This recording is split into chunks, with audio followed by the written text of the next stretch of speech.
Merry Christmas, Happy Holidays.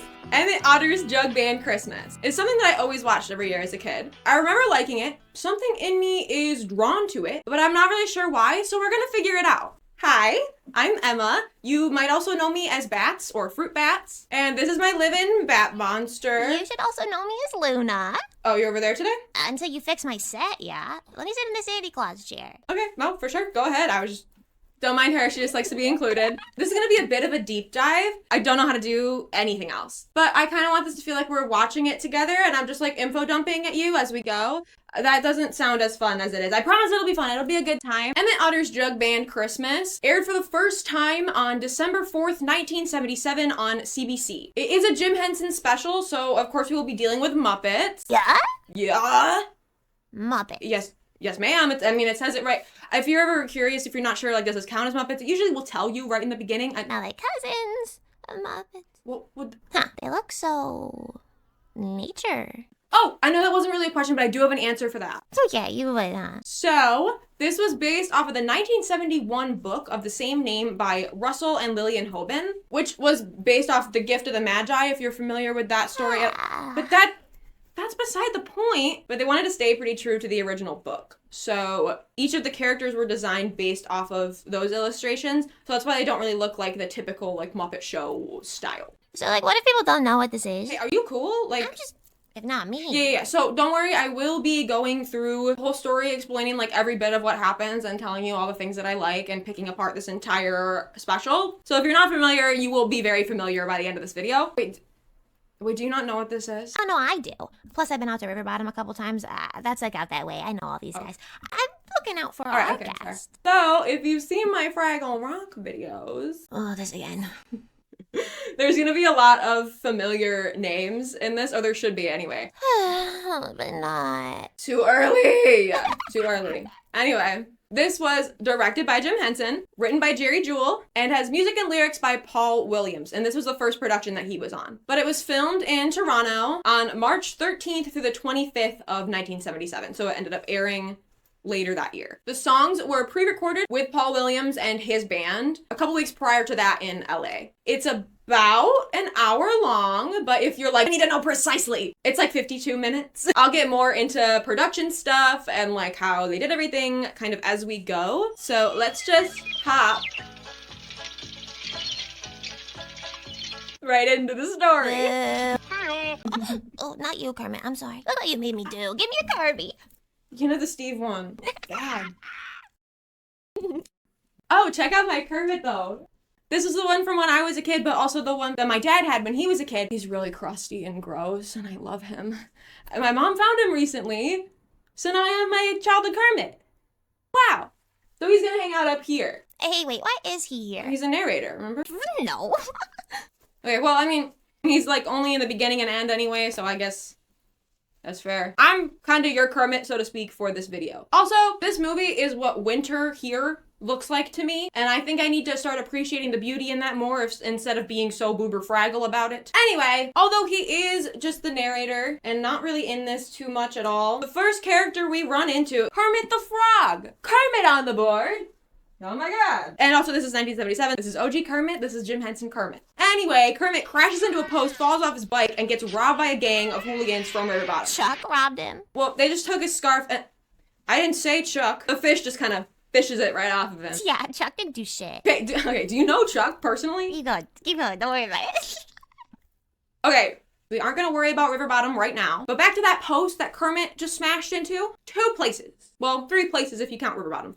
2 other places. Waterville, which is like the more bustling part of town, I guess, and Frogtown Hollow, which is the not so bustling, not so fancy part of town. And that is where Emmet Otter and his ma live. Little Emmet, star of the show himself, is played by Jerry Nelson!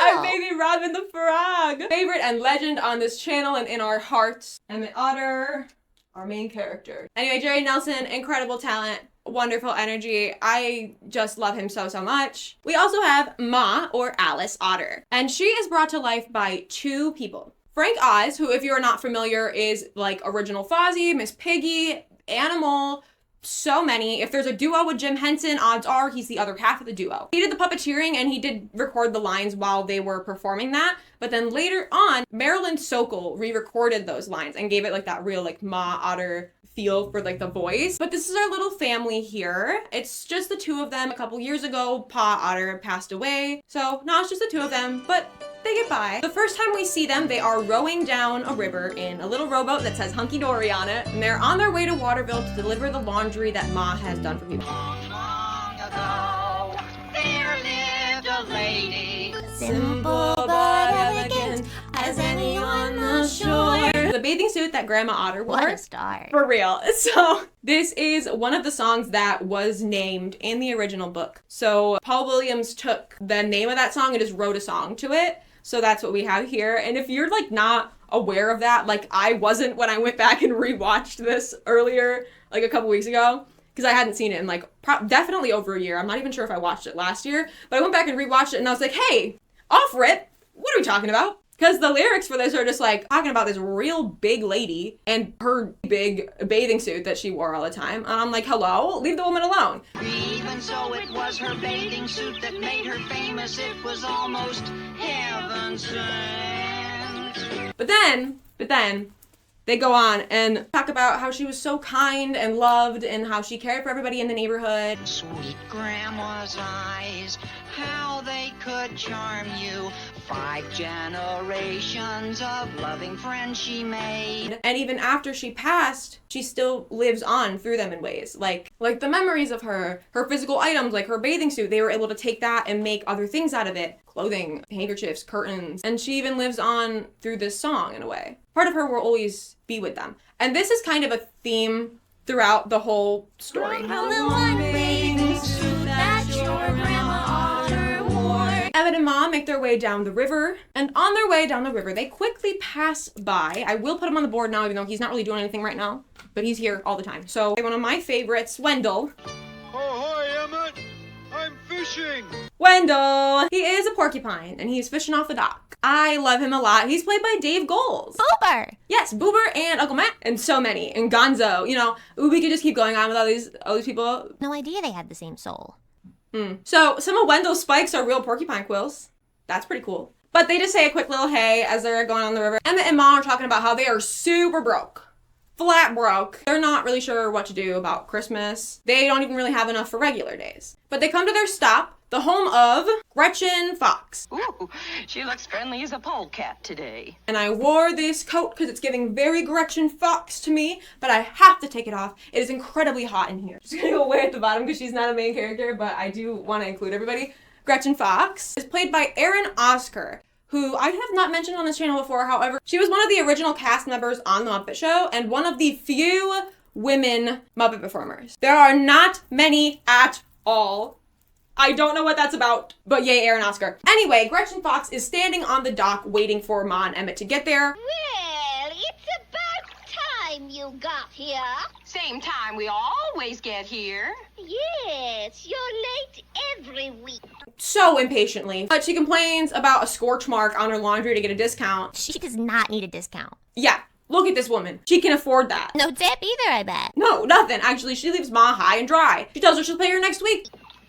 Pa. Wow. And since it's 3 days till Christmas, I'd really appreciate it if you'd fall off the dock.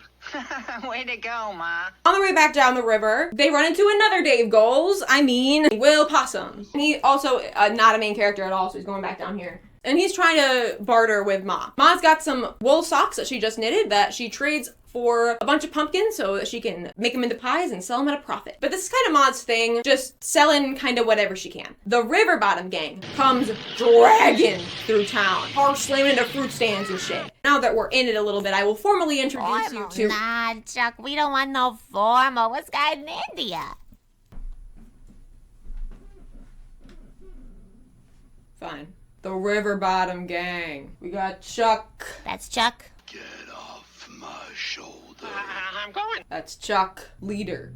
Hungry. I'm hungry. Hey, everybody, Chuck's hungry. No, I'm not hungry. I'm hungry. Frank Oz. Love his saunter. Ew, Chuck, you love? Shut up. Don't love nothing. We got Weasel, Hey, what'd you do that for? Right, Chuck? Yeah, Jerry Weasel. Nelson, Snake, Snake. Jim Henson, Geez, a fellow should be grateful he's got shoulders. Lizard, Right, Jeff? Sorry about that. Lizard. Richard Hunt, and the Fish. So sorry. You just messed up my fruit stand. Oh, so sorry. The Fish is Dave Goals. Anyway, they stopped by a music shop. Are you crazy? Me and Chuck don't want to go to no dumb music store. Oh, no, I didn't think so. I'd like to. Oh, yeah. They make a lot of noise going in, cause that's what we do. I'll stay here. It's too dry in there. Emmett and Ma are walking through the same part of town. They are flat out of money and still got stuff to do. Is that all the errands we have to do? Nope. But it's the end of the money we have to do them with. I know the feeling. But Emmett says they'll make out in the end. Like, it'll be fine. They just gotta have faith. Ma says she has plenty. She spent years married to a snake oil salesman. Well, Pa should have gotten rich on snake oil, but there just aren't enough People who want to oil a snake. Oh, see how they're walking. They're marionettes. We're gonna be taking a little derail here real quick just to talk about how they made some of these shots happen. I won't throw everything at you at once. I'll kind of sprinkle it in as we go, but I got a bit to say here, so we're gonna take a little derail. First off, the set itself. Most of the time, things like this are platformed up so that like the puppeteers can fit underneath. But with this production, they had a lot of wide angle shots, so they had to be placed directly into the scenes. So first off, there were two versions of each puppet. The regular Muppet style hand puppet, and then another full body, more weighted marionette version for the shots like this where they're walking. So for that, they had the puppeteers up in a lift, like a cherry picker, and they were way above the set. And there's a little bit of a bounce or a sway to like a lift like that. So Jerry Nelson was saying in the behind the scenes that it was hard for them to keep their like the footing of the puppet. So I don't know, I think the end result still turned out really nice. It does look a little funky, but like there's such a charm to it, and especially if you know how they did it. Oh, I love. But for the other shots, so the whole set was rigged so that they could pop pieces out and kind of pop in through a hole in the floor of the set, or they'd cut into a set and be able to do like those waist up shots where they're moving around. This was their most elaborate production up to this point in time, and it was very time consuming, but I mean, it must have all been so worth it, because like, look how beautiful this all turned out. And if you haven't seen this, by the way, it is available for free in a few places. I know it's here on YouTube. I know it's on Amazon Prime right now. But let me get back to the story. So Emmett and Ma are walking past the music shop window, and Emmett sees a guitar. Would you look at that? Mother of pearl inlays, too. Used, only $40. And that's what he wants for Christmas. Sorry, oh God, what is that?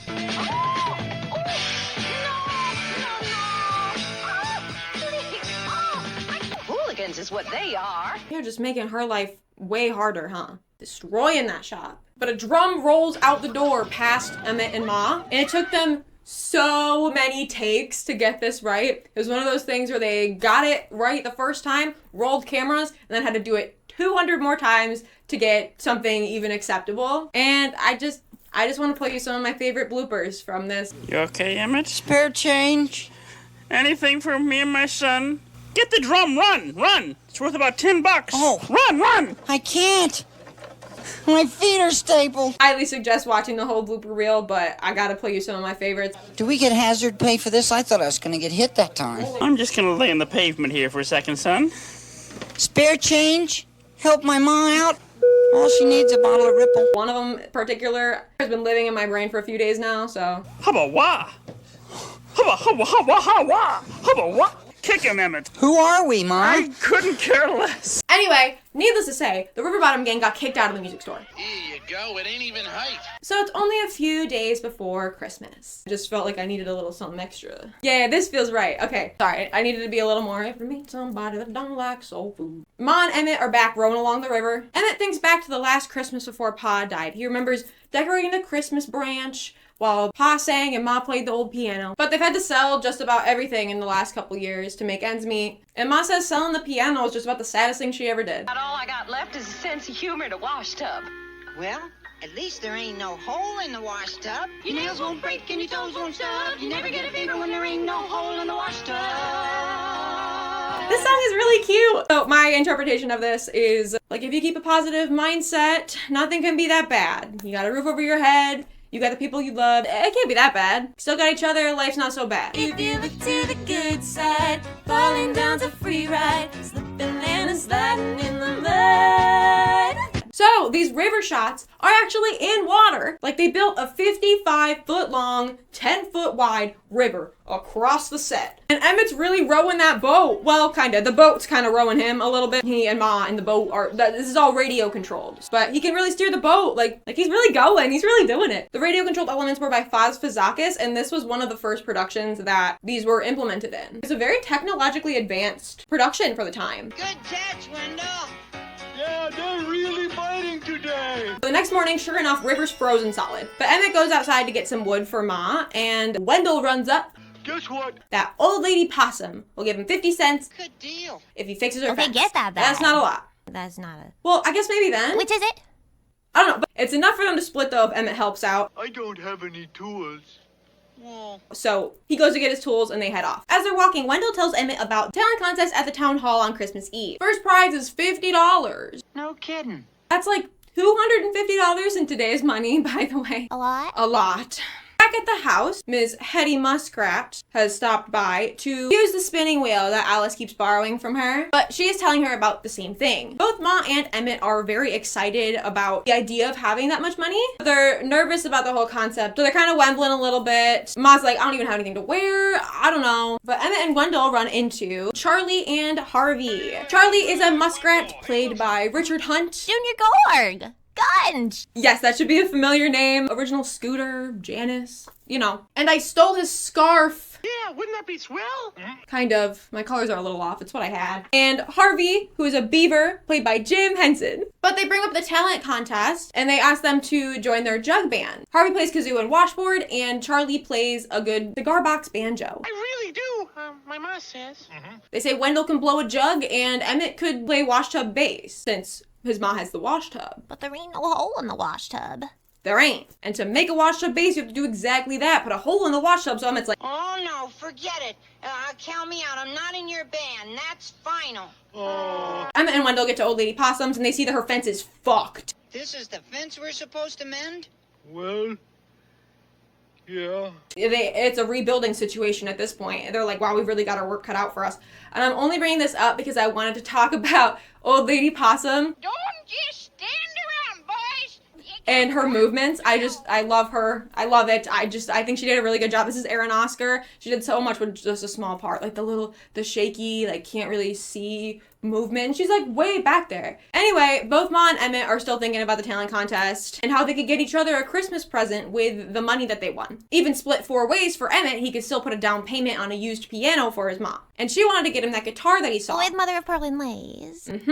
And Ma's thing is that she would have to sell something to get fabric to make a dress. The only thing left to hock is Pa's old tool chest, which Emmet uses for his odd jobs. So you see our problem. But tomorrow is Christmas Eve, and Emmet comes home with the Christmas branch. Not a tree? Come on, Emmet. They're so little. You want him to cut down a tree? He can do it. Gotta have faith. Dude, it would crush him, please. No. But they get a branch. Even if we don't have presents, at least we can have the branch. They get a branch because that's what Pa did every year. Every year he'd go out and say he's gonna cut down a tree, but he'd never have the heart to do it. And every year he'd say, because I didn't cut it down, the rest of that tree'll still be alive in 100 years. And his impression of his dad is so cute. Ma says he even sounds like him sometimes. First slide of the year. Whoopee! Pa built this big slide so they could slide down out onto the ice. Yeah, he may not have left us much, but that old slide is just about enough. Gee, I think he left us a lot.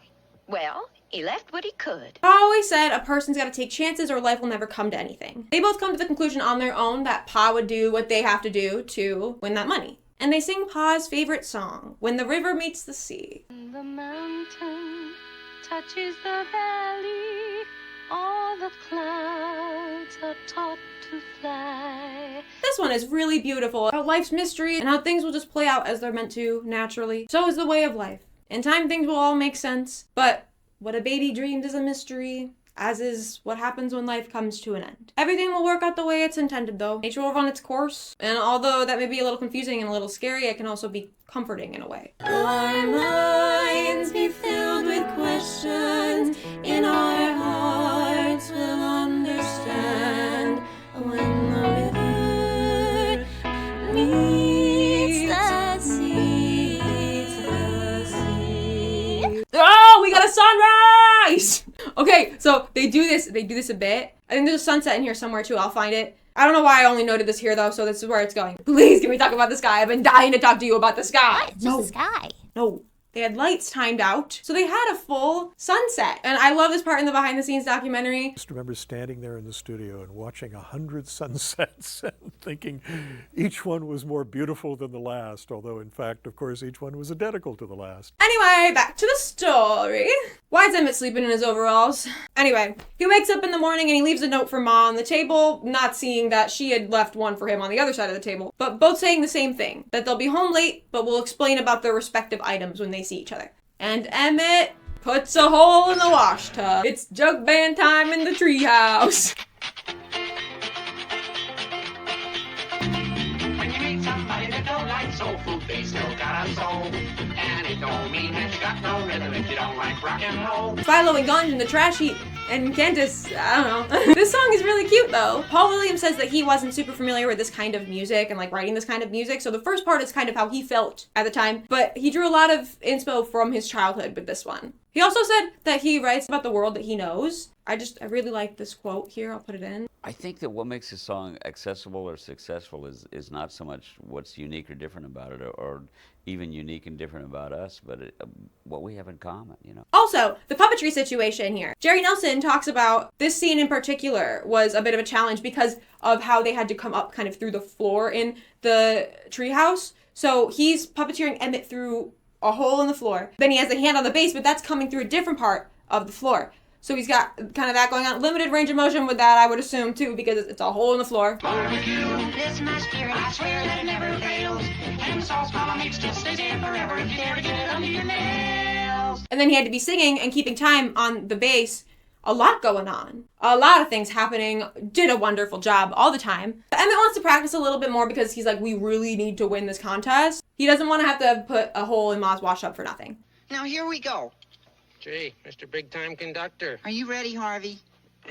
Sure. Meanwhile, Ma is using Hetty's sewing machine to make herself a dress for the talent contest. She's got to win for Emmett. Emmett and the gang want to head to Waterville early for the contest.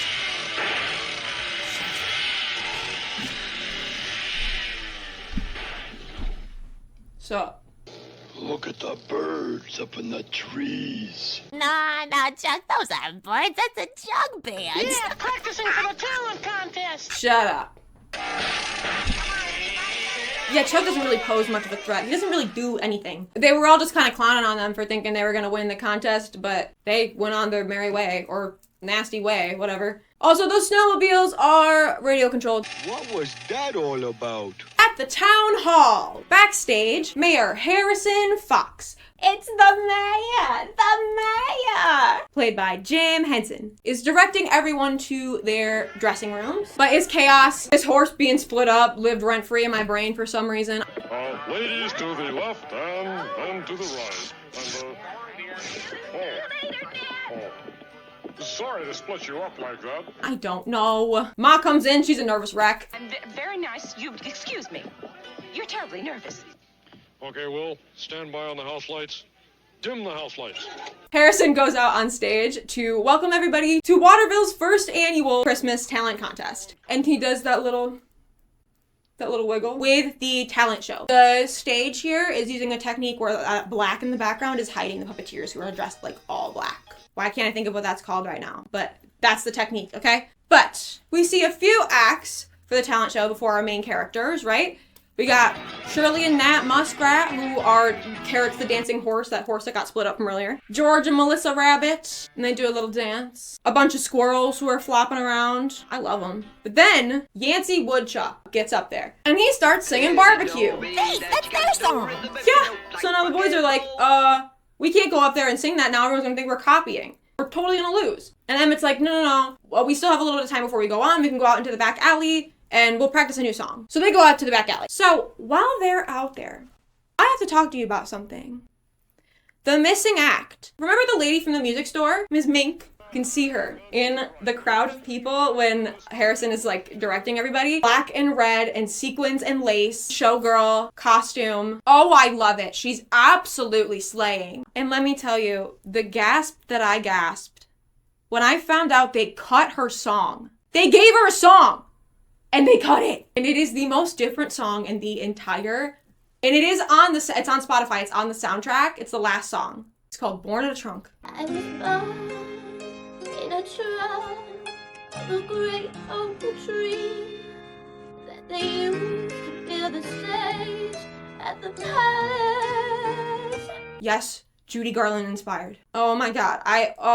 And thankfully Marilyn Sokol did do a recording of this song. It's unfinished. It was supposed to just be kind of a snippet in amongst the talent show acts, you know? But the stage is still my home, and I get no areas to roam.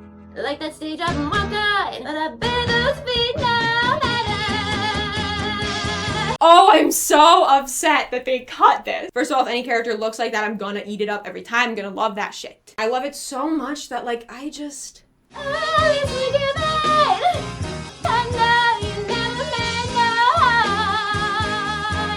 Sorry, we have to do a little performance of that song, yes. Oh, I wish we could have seen it so badly. I'm so sad that we didn't get to have that. But, you know, I'm really happy that Marilyn Sokol recorded it. I'm happy that we get to hear that song in general. Oh, I'm so happy that I know about it, but... the winner in my heart. Anyway, Harrison Fox finds the boys outside and he's like, what are you doing? You're gonna miss your cue. Get back in here. And next up is Alice Otter. And she sings a song called Our World. We're closer now than ever before. There's such a beautiful message to all the songs in this movie, but this one is saying that showing love to everyone can change people's view. There's room for everyone in our world. We can't shut people out or treat people poorly just because they might be a little different than us or a little misguided. Spreading love makes a huge difference. Yeah, and she's better than we are. She comes off stage as Emmet and his band are about to go on stage. Emmet real quick tells her how great she is. It's really cute. 4 young lads whom I'm sure you'll enjoy. The Frogtown Hollow Jubilee Band. That's such a cute name. They sing a song called Brothers. How much alike we are. Perhaps we're long lost brothers. We even think the same. You know there may be others. This one's cute, of course, too. Talking about how they found people just like them, so why wouldn't there be more like them out there? We can all connect and be friends and band together. We've got lots to learn, but that's okay. We'll stick together and we'll just enjoy the lesson. Problems don't worry us when half the fun is guessing. Anything can happen in this life so long as you're open to it. They come off stage and Ma does the same thing that Emmet did. It's really cute. They're so supportive of each other. So there's been a last minute entry to the talent contest. Can they do that? Well, they made an exception because they came such a long way. A rock group from River Bottom, The Nightmare. They're kind of serving. Yeah, nice cape, Chuck. They're literally just singing about how they're rotten and nasty and they don't care about anybody or anything. Oh, and we don't brush our teeth because our toothache can help us stay mean.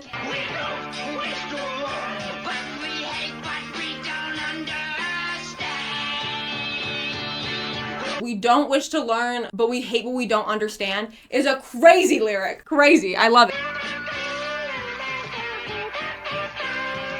They're only happy in chaos. They like to sit around and pout or raise hell, and that's it. Oh, and the fish. And the fish. Dave Goles is the fish, just splashing around, having the best time in that water tank. Think how I do for a moment. Think about where the puppeteers are. Like, would be positioned here. Jerry Nelson is in the splash zone. He's just getting soaked. And like, confirmed, like, I'm not just saying this, confirmed, he does talk about this in the behind the scenes. He's like, yeah, like, the puppet's like kind of in front, so he's good. He's just getting soaked. That's so funny to me.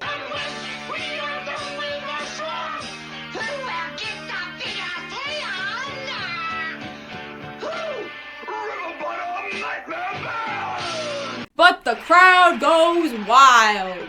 And that's it. The Nightmare wins the contest. Hey, come on. Hey, come This on. ain't nothing but a beauty contest. Now, did they pay you, Harrison? How could you get drunk by a No, kid? get her out of here. Get her out of here. Get her out of here. Sorry about that, folks. Ma tells Emmet she hocked the tool chest. Well, You can see what I did to your wash tub. Yep. And Doc Bullfrog comes up and tells them that the judges were impressed by what they did there. They just needed a little something extra, you know. Don't give up though, keep going, keep working at it. And they're like, well, better get going then. So they head home. River's frozen solid though, so they just walk it. Ma says she would've got Emmett that guitar. And Emmett says that he was gonna get her a piano. You know, oh, Emmet, that's about the nicest present anybody ever tried to give me. They don't feel bad in the end, and Ma says it's because they did what Pa would have done. We should have won. Well, it just didn't turn out that way. And she hums along with Harvey's kazoo, and she's like, oh, our two songs would go together. Favorite stories don't end. Welcome, brother, in our world. This is so cute. They really do fit so well together. Like, the themes fit so well. Actually, it is because Paul Williams wrote it as one song and then split it into two afterward, but I still think it's so good. And everyone clapped. No, really, everyone clapped. They all came out of the restaurant and they all clapped. Even Doc Bullfrog, he comes out. I thought you needed something a little extra, but it appears to me that what you needed was each other. And he actually asked them if they would consider working at the Riverside Rest. Pays regular, meals are on the house, and they can start tonight. And Wendell says, Peachy Keen, he's so cute. Peachy Keen. And a little while later, they're performing to a packed house at the Riverside Rest on Christmas Eve. Closer now than ever before. How much alike we are. Same song from before, just a little more upbeat. And Kermit's there again. We see Kermit again. Hi, buddy. But he's just here to let us know that they all started to make a little bit more regular money from here on out, and Christmases were a bit more merrier. And on their walk back home, they're all talking about how they enjoyed their first night, and Wendell is just really excited about mashed potatoes, and I really love him. I sure enjoyed our first night's work. Yeah, I'm gonna enjoy the rest of them, too. Gonna love the mashed potatoes. Emma says they're better at singing and playing than laundry and odd jobs. Ma wants to do a song for Pa right now, and she says Pa took a chance on snake oil and Emmett took a chance on a wash tub. And we wrap everything up with another rendition of When the River Meets the Sea. When the river meets the almighty sea. And that's Emmet Otter's Jug Band Christmas. So while I do have a lot of nostalgia for this, after picking it apart, I really do think this is such a sweet story still. I think it captures the holiday feeling, you know, like the coming together, showing how we care for each other, without it being so down your throat Christmas, up your nose, holly jolly, you know? Can you tell I'm a little bit of a Grinch? It's not that I hate Christmas, I don't. I just, you know, when you have to make everything, Christmas just feels like a deadline breathing down your neck. And then I don't have time to enjoy it. And I don't know. I'm tired. I want to rest and I can't. I want to rest and celebrate and I have too much shit to do. So I'm not really, you know, I'm honestly not in the biggest Christmas spirit, but this is doing it for me. There are certain things this year that are doing it for me. This is doing it for me. Christmas Carol, Muppet Christmas Carol always does it for me. But yeah, I don't know. I really wanted to see my people and spend time together, and that's it. I just look forward to seeing everyone and being done with the 50 projects that I have to do. And I never have time to celebrate until after the fact. Leading up to it, I'm just like, ah! Anyway, as I was wrapping up the script last night at like 1 in the morning, the fucking 18th of December, by the way, my deadline for this in my head is the 24th, Christmas Eve. Has to be up Christmas Eve morning at the very latest. If I do that to everybody, please, I don't know, everybody clap for me, please. Clap for me, please.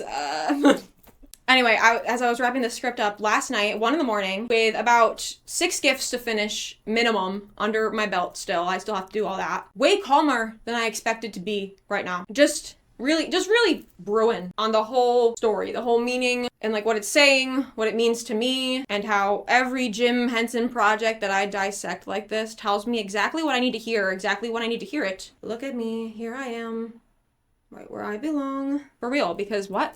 Anyway. I came to this. Overall, I feel that this is about the way that love will transcend everything. Through it all, what comes out on top?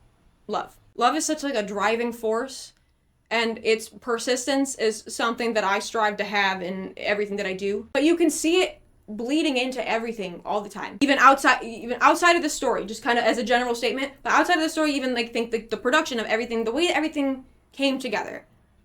How everybody came together and made this beautiful thing. You can tell with every Henson project just how much love went into it. like they really cared and they had passion for it. And it always shows when people have that. To me, anyway, I feel it does. But back in the story, you can see that too. You see Ma and Emmet's love for each other. And for Pot, even after he's been gone for so many years, they are keeping him alive. He's really a character in this story without even being a physical character in this story. Just because he's gone doesn't mean he isn't part of the story, because he's part of their story. And that can't be erased. The love they have for him, even in the Grandma Otter song, I feel like could be a good example of this too, but the love that they have for him burns so strong that they carry it with them always. And while that can be literal in the sense of like possessions, like items, certain things can't be taken from us. Like memories, traditions, words, even in stories that we share with each other. And like even having love for someone or something else can bring people together in its own way too. Like Emmet and Ma, I feel, grow closer through the connecting with someone that they've lost. And Emmet and his friends that have a bond, and they connected through their love of music and probably other things. In the end, Emmet and Ma didn't win the contest. They didn't get the Christmas gifts that they wanted to get, but they were together and they had that shared experience, and they were able to feel closer to a loved one that they've lost. They felt loved, and that's really all that they needed. They're grateful for what they have. They all come together, and turns out that was the best move because it landed them all a steady paying job, which is even better than like the prize money in the end, because that's steady money. And with the message in the song Our World, showing love to everyone. They really do show love to everyone. Even though the River Bottom gang, like, they won the contest. And the audience loved them though. So, I mean, I feel like that kind of works too in that way. Less of me getting all serious for a minute. Aside from that though, there was a stage show adaptation of this, I think in 2008. It ran for a few years, I'm pretty sure, like in the Christmas season. It was a mix of puppets and live actors. Some things were added to it, I believe. I can't find much on this, and I'll be so honest with you, I just am not as interested in it. So, and I'm on a huge time crunch here, okay? Okay. So, let me for real wrap this. So I watched this a lot as a kid. I specifically remember watching this at my grandma's house, and her yard kind of looked like what this movie looked like. I don't think I ever fully understand anything until I like pull it all apart and look at every piece under a microscope. And I love when I'm able to do that with something. And I have such a new appreciation for this movie that I honestly didn't even have going into making this video. Like what? A week or so ago? I really threw this together like really fast. But like I didn't even have that when I came into making this video. But now I go back and I watch it and I get like emotional. I am so, I get all like this in my Fraggle Rock videos too, but just, I gotta say it again. I gotta say it forever for the rest of my life. I'm so grateful for these works and everything that went into them and the people that made this a reality and like brought this to life. And I'm so grateful for things like this that encourage me to be creative and myself and to keep learning and growing and connecting with people and loving and caring so hard about things. And I really hope that me doing these videos, like kind of dissecting it and like kind of giving you my train of thought on this, I hope that it can do the same for some people. I know I feel this way. I know I've met others who feel this way.